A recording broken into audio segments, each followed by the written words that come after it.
Look at that pile of sawdust sitting in the corner of your shop right now. Most people sweep it into a trash bag. But mix it with a $3 bag of powder from the hardware store, and that pile can turn into something harder than pine, denser than particle board, and capable of outlasting the plywood walls around it. It is not a trick. It is chemistry that rural builders were using a century before drywall existed, and it never actually disappeared. It just stopped being profitable to teach. Here's the problem most homeowners run into. You've got a drafty spot behind an outlet, a cold corner in the basement, a gap around a pipe penetration that no amount of caulk seems to hold.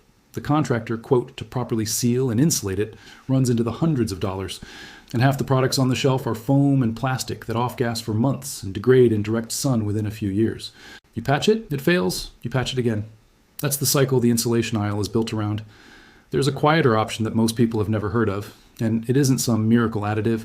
It's 2 ingredients you can name off the top of your head: dry sawdust and hydrated lime.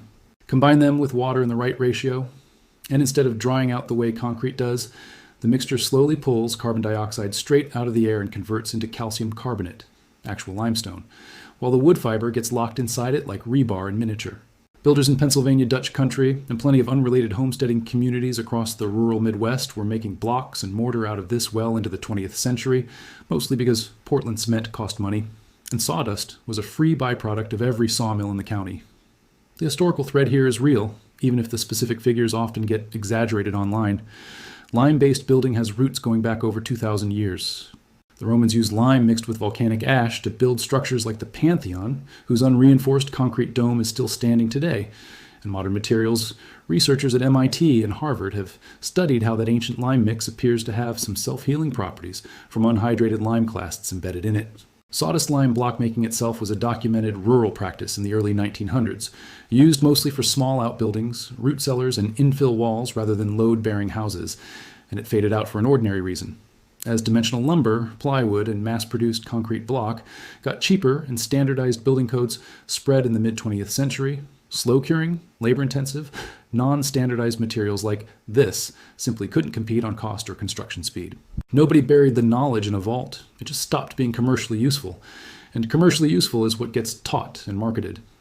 The science behind why it works is straightforward once you see it. Hydrated lime, calcium hydroxide, is chemically hungry for carbon dioxide. Left exposed to air with enough moisture, it slowly reacts with CO2 and converts into calcium carbonate, the same mineral that makes up limestone and marble. That's the process called carbonation, and it's the identical reaction that cures old lime plaster and lime mortar in historic buildings. The wood particles in the sawdust don't dissolve or rot away inside this matrix. The alkalinity of the lime actually resists mold and insect activity, so you end up with a lightweight composite where mineral crystals have grown through and around the wood fiber, similar in concept to how rebar reinforces concrete, just at a much smaller scale. If you decide to try mixing a batch, there's one detail that trips people up. Not all hydrated lime is the same. Hardware stores generally carry 2 types. Type S has been pressure hydrated to fully convert the calcium oxide, so it won't expand unpredictably later when moisture reaches unreacted particles. Type N is a lower grade product, mostly sold for whitewash and soil applications, and it can contain pockets of incompletely hydrated lime that swell months after your project is finished, cracking whatever you built. For anything you want to actually cure into a solid block or seal a gap with, look specifically for a bag labeled Type S. A basic mix that mirrors what old-time builders used is roughly 4 parts dry sawdust to 1 part Type S hydrated lime by volume, blended dry first until the color is uniform, then wetted gradually until it holds its shape in your fist without dripping. Think damp brown sugar, not batter. Pack it firmly into a form to drive out air pockets and expect a real cure time. Carbonation is a slow gas exchange reaction, not a chemical set like Portland cement, and it typically takes several weeks to a few months of air exposure before the material reaches meaningful hardness, with full carbonation continuing gradually well beyond that. There's genuinely no reliable shortcut here. Humidity, block thickness, and airflow all affect how fast it happens, so treat any specific day count you see online as a rough estimate, not a guarantee. Where this actually makes sense for most people isn't pouring a wall, it's smaller, non-structural jobs. A wetter version of the same mix, closer to a thick paste, can be troweled into gaps around pipe penetrations, cracks along a foundation sill, or drafty corners in an unfinished basement or crawl space, the same way you'd use hydraulic cement or expanding foam, except it hardens into a rigid, low-cost, low-toxicity filler instead of a synthetic one. It's also a reasonable material for small permit-exempt structures like a garden shed frame infill or a compost bin wall, where code requirements are minimal. It is not a substitute for structural lumber, engineered insulation, or anything load-bearing, and treating it that way would be a genuine safety mistake. This is a supplemental low-cost material for gaps and small builds, not a house wall replacement. A few safety notes matter here and don't get mentioned enough.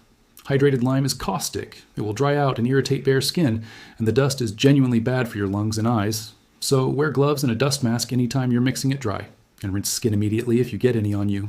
If you're using sawdust from a specific hardwood like walnut, be aware some species contain compounds that can irritate skin or airways more than typical pine or oak dust does. So ventilate well, regardless of what wood you're using. And because full carbonation takes real time, don't load test or rely on a fresh block until it's had adequate weeks to cure. Testing it too early will just tell you the material failed when really it just wasn't finished reacting yet. None of this is about some hidden industry cover-up. It's a genuinely useful, nearly free material that fell out of fashion, because faster, more standardized products won on convenience, not because anyone made a decision to keep it from you. And what's interesting is that the chemistry never stopped working. It was sitting in plain sight the entire time in a bag of $5 powder and a pile you were about to throw away. If you've got sawdust in your shop right now, you already have half of what you need. That's worth sitting with for a second before you sweep it into the trash. This is Hidden Fix Lab. If you want more of these forgotten low-cost materials and methods, there's plenty more where this came from.